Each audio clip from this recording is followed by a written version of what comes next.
Pittman, and these are my peers from my speech class: Celeste, Ileana, Zohana, Sammy, and Sky. I'd like for y'all to raise your hands if you or someone you know has ever experienced an act of gun violence.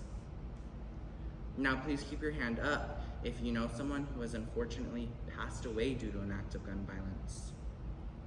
Thank you. Every day in the United States, there are incidents with guns that inevitably lead to death, but it doesn't have to be this way. Today, I'm here to persuade you that stricter gun laws in the United States would result in less death. I'm credible to speak on this topic because I have done thorough research along with discussing the pros and cons of this same topic around 2 weeks ago. My points to support my claim are: stricter gun laws in the United States would result in less mass shootings, stricter gun laws in the United States would result in less suicides, and stricter gun laws in the United States would result in less homicides. Now that I've gone over my introduction, let's jump right into my main point. Stricter gun laws would result in less mass shootings. Mass shootings are a way guns take lives daily.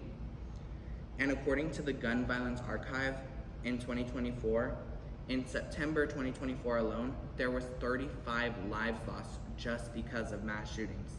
Mathematically speaking, this would mean around 1.2 people died every day of September just because of a mass shooting. My peer, Aurelie Cruz, stated, "This is an alarming statistic that we unfortunately have to worry about." Everytown Research and Policy stated in 2024 that the gun violence rate in Texas is 15.3%, while the gun violence rate in California is 8.6%. This is because while California has 46 gun regulations, Texas only has 12. Now think, if every state had stricter gun regulations and laws, we could all potentially get our percentage down to 0. Now that I've gone over my first main point, I'm going to talk about my second. Stricter gun laws in the United States would result in less suicide. Suicide is another way guns take lives daily, according to the Prevent Firearms Suicide. In 2019, 64 people killed themselves every day with a firearm. And according to Everytown Research, in a 2023 article, only 4% of suicides that don't involve a firearm result in death, while 90% of suicides with a firearm result in death. This shows how harmful guns can really be. David Stewart, a legal scholar, stated in a 2020 Stanford Medicine article, there was 24,432 suicides in the United States in 2018. According to the Center of Disease, 3/4 of them involved a handgun. Now that I've gone over my second point, I'm going to go over my last and final point, that stricter gun laws in the United States would result in less homicides.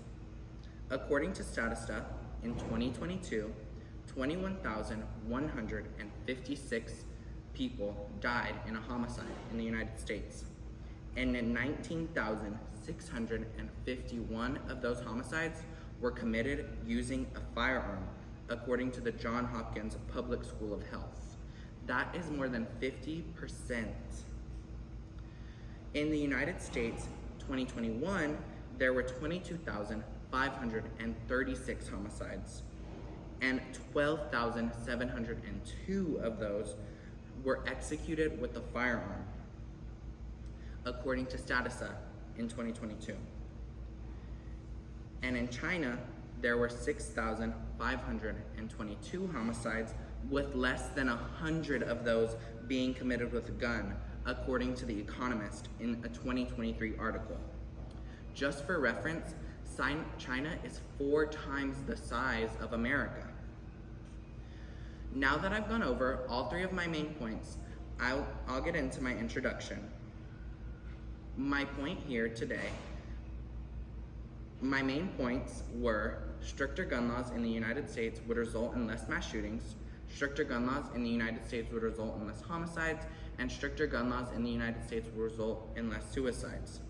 My purpose here today, it was to persuade you that stricter gun laws in the United States would result in less death, and I hope that I achieved that. Now think back to that question I asked you in the beginning about the guns and violence and death, and we all raised our hands.